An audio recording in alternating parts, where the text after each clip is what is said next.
Golba dengan barang kemas ni sama ke? Ni soalan yang kerap saya dapat daripada penyimpan emas saya. Boleh save video ini siap-siap untuk rujukan masa akan datang.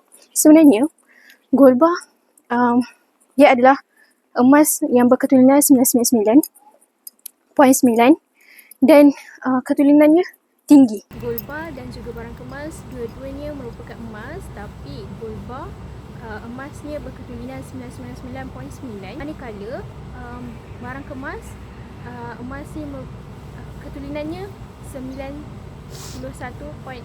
Sebenarnya Golba dan juga barang kemas kedua-duanya adalah emas, cuma Golba emasnya berketulinan 999.9 emas tuling, manakala barang kemas pula emas dia berketulinan 916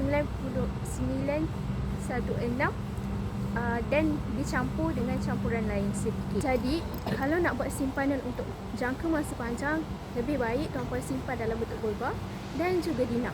Tapi kalau tuan-puan nak jadikan sebagai perhiasan, cukup sahaja tuan-puan pakai barang kemas.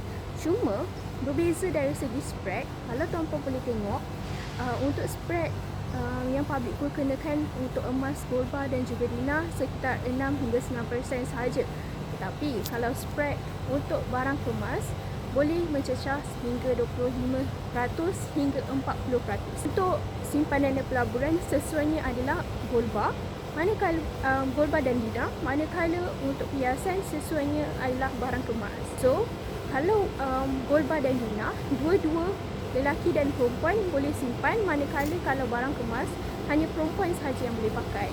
So, untuk tuan-puan yang dah tahu, boleh share kepada rakan-rakan yang lain, dan juga bagi tuan-puan yang nak buka akaun emas Scape Public Gold, boleh sahaja terus tunjukkan video untuk saya bimbing tuan-puan sebaiknya.